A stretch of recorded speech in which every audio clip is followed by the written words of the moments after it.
instructions for this middleweight championship bout. First, the fighter in the blue corner. This fighter is 20 years of age. He stands 6 feet, 7 inches tall, weighing at 83.7 kilograms. Has a record of 1 win, no loss, and no draw. That win coming by way of TKO. Fighting out of K-Yuken MMA, Jacob Wise.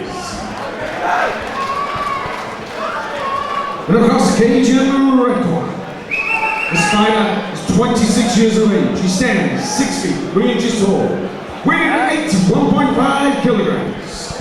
He's a record of 3 wins, 1 loss, and no draws. 2 wins within the distance. Fighting out of Full Contact Performance Center, Steve Henshall. Another title bout coming your way, this time in the middleweight division. Jacob Wise standing 6 feet 7 inches tall in the green and white trunks, taking on FCPC's Steve Henshall in the blue. Referee Neil Hall gets us underway. Touch of gloves. And it's Wise immediately taking the center of the cage, being the aggressor. And you can immediately see how pronounced that height and reach advantage is, Dave. Yeah, what an imposing frame to deal with, but Henshall doing the right thing, getting on the inside, and a massive takedown there. Really grimacing there was Jacob Wise, and he's looking for the guillotine here. Gives it up, tries to secure that side control position. Looking to wall walk here is Jacob Wise. Taking advantage of those long limbs, wall walking from about 2 feet away from the cage. Yeah, he's doing really well, because side control for the taller guy is usually a bit of a difficult thing to deal with, because obviously you've got all that leg to shrimp in. But trying to use the cage to his credit and trying to just use his legs for leverage at the moment, and he's doing well. Doing well to avoid the position, almost pulling guard from his back. And now he's got the full guard. He's shipped a couple of shots though, Brad. Couple of nice straight right hands coming down from Steve Henshall. Got to be careful of leaving those arms in. Trying to secure side control. He's got one arm tangled up though. And it looks like Jacob Wise is content to just hang on here and lock his man down, perhaps looking for the restart from referee Neil Hall. Yeah, if I'm not mistaken, K-Yuken MMA, I'm pretty sure it's the gym down in Andover, run by the infamous Mad Dog. They've got the likes of Alexi Roberts, a very, very honed striker down there. So they've got a lot of good strikers in that gym. So I'm guessing Wise would want it on the feet, but like I said, that's purely a guess. I haven't seen his background, but he seems to be, using a great amount of energy, looking for the arm triangle on the bottom, but there's a lot of grimacing, Brad. He doesn't seem very relaxed on the floor to me. No, absolutely not. And you talk about the guys who's 6 feet 7 inches tall. Of course they want it on the feet. Yeah. The skill aside, the sheer physical advantage that a man of those dimensions has. And as you said, Dave, grimacing all the way here, not looking relaxed. And when you're squeezing and grimacing like that, you're generally not breathing. It's disrupting your breathing pattern, and you're going to gas out quicker. And we know the guys from FCPC are all in fantastic condition, if nothing else. And perhaps Steve Henshall's going to take advantage of that. Look to drag his man to deep waters. Big punches coming down, though, from the man from Full Contact Performance Center. Yeah, Henshall landed a couple of big shots there in ground and pound, and he's keeping busy enough to keep Neil Hall off him. He's landing the little shots to the body, and then when he needs to, he's landing a big one. Backs off his man now. I'll be surprised if he calls him to his feet, Brad. Yeah, that's very surprising for me. He had a good advantage on top, and now he's got to deal with the striker game again, but does well. Close to the distance. Legs are together. It's going only one way, Brad. Up and down. Boot slam. Shades of Matt Hughes, Frank Trigg.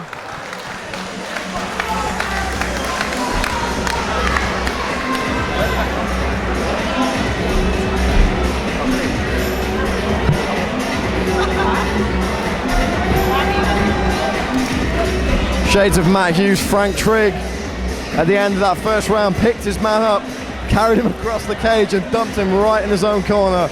Fantastic work to finish that first frame from Steve Henshall.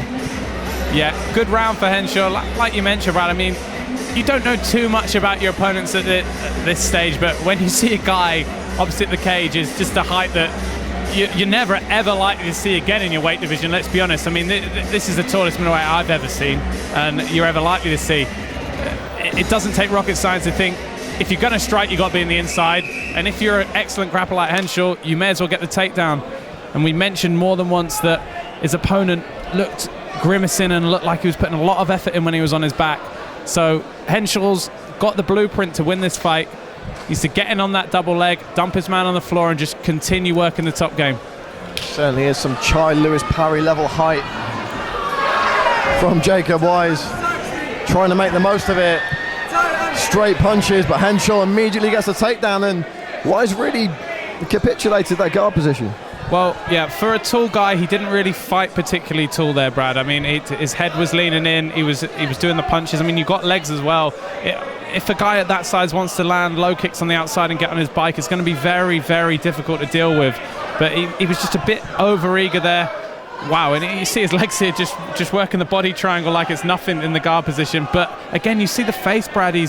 Looks like he's exerting a huge amount of effort there compared to Henshall, who just seems extremely relaxed in this top position. My only guess at this point can be that he knows the FCPC guys are known for their wrestling, known for their takedowns, and he doesn't necessarily want to fire off too many kicks from the standing position, but something's going to have to give if Jacob Wise is going to get back into this fight. And so far on the ground, it's not looked like it's his place to win the fight. Henshall really dominating the ground exchanges. Neil Hall going for action, throwing those legs up for the armbar, but untargeted, wild movement from Wise. Control, Steve, control! Yeah, Henshall just needs to secure this position here. Needs to give up that, or get rid of, excuse me, that wrist control there, and then he can really just get his side control going. But we mentioned it before in the first round, Wise, with those legs, he's able to use the cage. Obviously, he's not allowed to stick his toes inside, and I think experienced UFC referee Neil Hall is giving him the warning for that. Oh, now we see the knee on belly from Henshall. Knee on belly, such a strong position to rain down punches, and that's exactly what Henshall's doing. Yeah, It's over. Wow. Took that one in an instant. Knee on belly, huge shots from that position, and Steve Henshall is your new Rage in the Cage amateur middleweight champion. Yeah, we mentioned Wise was a bit gangly on the bottom and he was awkward. And to Henshall's credit, he hadn't gone to knee on belly earlier on in the bout. When he got that position, he really felt he was ready to rain down that ground and pound. He did and got the stoppage. He's now actually indicating to the medics, Brad, that he may have put his shoulder out of place, which would make the win even more impressive in my eyes. Absolutely, it does look like a dislocated shoulder from my uninformed position right here. And as you said, Dave, makes the win even more impressive. He saw the opening, he got the knee on belly, turned it up to 11, really put his foot on the gas. Jacob Wise, still groggy from those shots.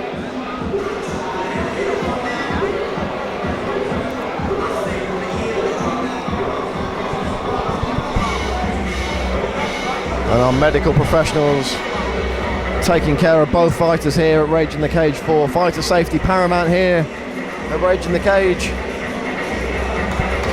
An injured shoulder, but a middleweight title is the prize for Steve Henshall.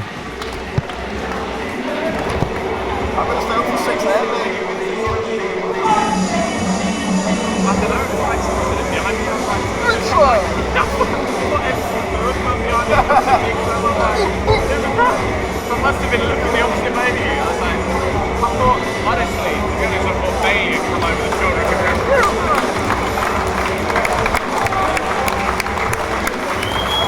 I can't question. Yeah, I think I hit him early enough.